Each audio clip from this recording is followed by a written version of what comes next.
Well, folks, 70% of the year is done, and we've got 30% of the road left ahead of us in 2022. You set yourself some goals in January, and maybe you have crushed them, or maybe you haven't quite got the ball rolling yet. For some of you, the dream was home ownership in 2022. And to be honest, it's been a pretty crazy real estate market in 2022. So if your plans got derailed, I don't blame you. I completely understand. In this video, I'm going to explain if you still have enough time to purchase real estate in 2022. And I'm going to go through the exact time frame that it typically takes the average homeowner to purchase a property. So we're going to go through the three phases that home purchasers go through and how long each phase typically takes. My name is Emma and I run a real estate team called Monstera Real Estate in Toronto. We help busy professional millennials build wealth through real estate the slow, boring, and steady way. So, what we do is we help to build a strategic plan where we buy high quality properties that retain their value to help move you up the property ladder from your first purchase to your forever home to make sure that we can get you your dream home at some point in time in your home buying journey. Without further ado, we're going to get into the video, but if anybody wants to book a call with me, there is a link in the description below, and that goes directly to my calendar. So if you want to chat, book a call with me there. Without further ado, let's hop into the video. So the home buying process, condos included, typically takes most home buyers somewhere between 3 to 6 months start to finish. So initial phone call to getting the keys. There are three phases that I see home buyers go through. I'm going to describe each of those phases to you in a second here, and then we're going to break down exactly what the steps are in each phase. So, the three phases are the exploration or discovery phase. And so, that phase will usually take 2 weeks to about a month. The second phase is the active search phase, and that'll usually take, again, another 2 weeks to probably 3 months, to be honest with you, just depending on how efficient you are with the process.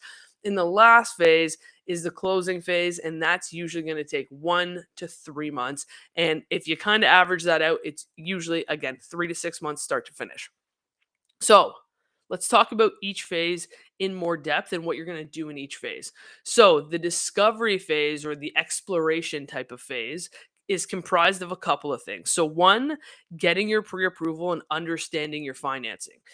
If you've never chatted with the bank, especially with the way that the market's been going right now, you need to have a great power team. You need to make sure that you're working side by side with somebody, both agents and brokers. We're going to get to the agent thing in a second. But you really want to make sure that you are tethered to your mortgage broker in a changing rate environment so that you know exactly what your affordability is going to look like. So, the first thing in this exploration phase is going to be chatting with your mortgage broker, narrowing down what the budget is going to look like. Going to see properties first and then getting your pre approval later is not a great strategy because there's two ways that I see it. You're going to torture yourself because you're going to go see a property, fall in love, and then realize, wow, I don't have my ducks in a row. And maybe the property sells, or maybe you go to the mortgage broker and they go, hey, with current rates, it's actually not as affordable as what you thought or what you were pre-approved for last year if you had already gone to speak with a broker at that point in time. Okay. Or the opposite is you think you can only afford X and you're like, I actually don't like any of these houses that we've seen. And you go and chat with the broker and you can afford a little bit more. And in today's market, that doesn't have to be a huge gap. It might be the difference of 20 or 25,000. You don't have to just automatically jump 100 or 200 grand to be able to get the thing you want. The difference could be as small as 20 or 25K. So narrowing down your budget is a really, really, really important thing that you're going to want to do before you actively start the search. The second thing is going to be interviewing an agent. And my recommendation is that you actually go and interview a couple agents to make sure, one, they know what they're talking about, and two, that you jive with them from a personality perspective. This should be a very exciting experience for you. But one thing I would say is it's exciting to get started, but it gets really old really fast. So you want to work with an agent that you jive with from a personality perspective, someone that is an expert in their field, and somebody that has an efficient process to make sure that this is as fun and as easy as possible for you. Okay. And then the third thing that you're going to want to do after you get your pre approval, after you interview some agents and figure out who you'd like to work with, is to go on a preliminary property tour where there is no pressure. You just go and see several different homes. And my suggestion is on your first property tour, you should take a look at maybe some segments of the market that you haven't quite considered, because oftentimes properties will look different in person than they do online. And you might say, okay, well, I only want a detached home. I would still suggest that on that preliminary no pressure property tour, you should go and see maybe a townhouse, maybe a semi detached, so that you know in your mind, I have seen it. I have written it off. It is not an option for me. I've checked that box off and I've eliminated that option, because the most success that you will have in real estate is through elimination and not addition. The more that you add into the search criteria, the more confusing it becomes. You want to start pretty broad and you want to narrow it down fairly quickly. So that is the discovery or exploration phase. And that should take you somewhere, again, between 2 weeks and about a month. Pre-approval, selecting an agent, going on a property tour. Let's move to phase number two.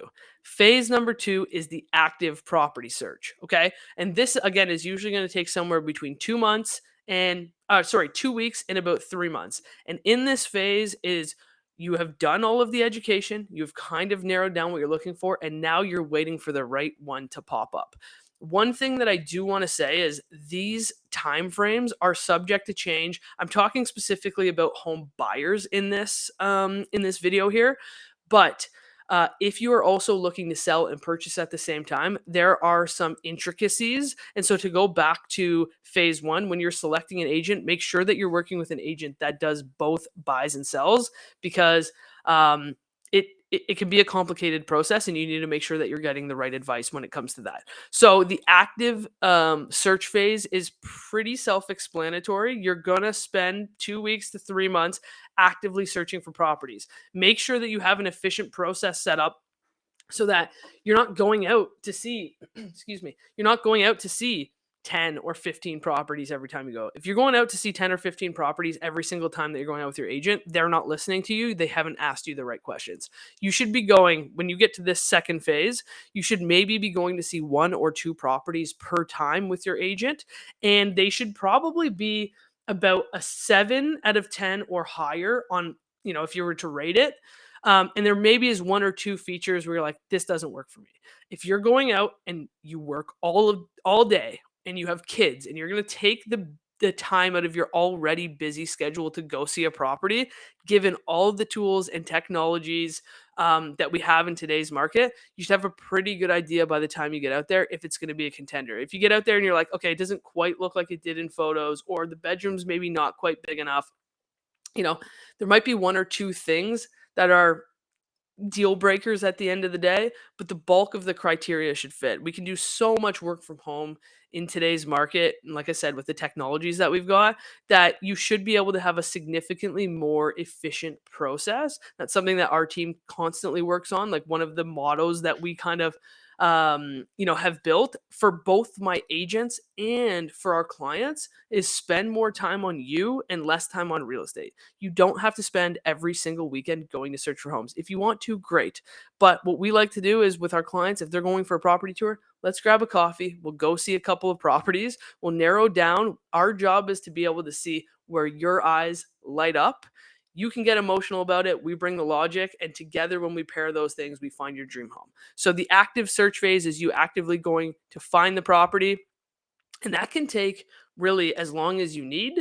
But for most people, it's usually 2 to 6 weeks, depending on the seasonality of the marketplace. All right. So let's move on to phase number three, and that is the closing phase. And so I do want to just let you know that the home buying process is very much a hurry up and wait process. So you are going to do a lot of work in the first couple of months. And then by the time you actually find, so in the active search phase, that would be searching for properties and finding and putting in an offer. Okay. And after you have the offer put in, you're like, so what do I do now? And to be very honest with you, there's very little that ends up happening after you put the offer in. You're waiting to move into the property. And so typically, after you put your offer in, your closing date will usually be somewhere between 1 to 3 months after you have put in the offer. So you're waiting another 1 to 3 months after to get the keys. Now, how can you determine what the time frame is going to be after you put in the offer? There's usually three different scenarios from an occupancy perspective. So the person that's living in the home now. One, maybe it's vacant, nobody is living there, and so the owner will likely want to close on that property as quickly as possible.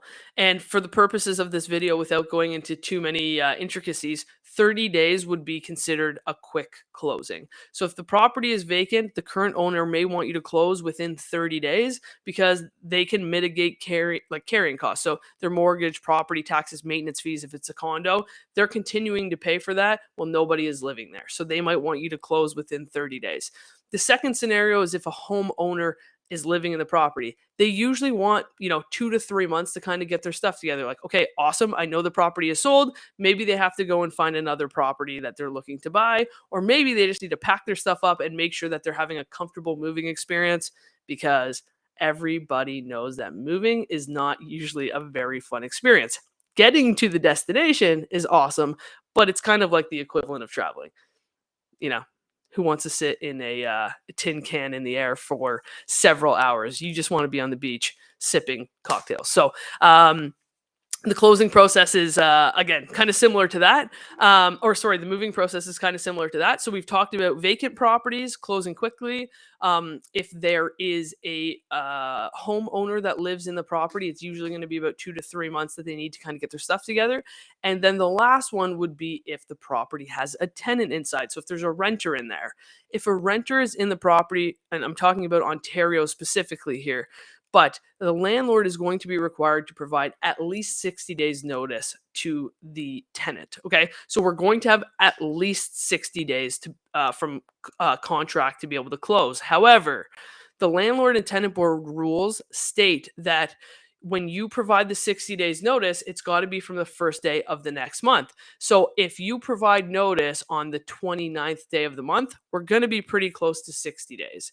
If you provide notice on the 5th day of the month, you've got to provide notice for the first day of the next month. So we're actually going to be closer to 90 days. So again, if the property is vacant, 30 days. If it's owner occupied or tenanted, I would usually set the expectation that you're waiting 2 to 3 months after you find and lock up the property before you actually get the keys. All right, so I want to go back to the question that I asked at the beginning of this video, and that is it too late to move in 2022?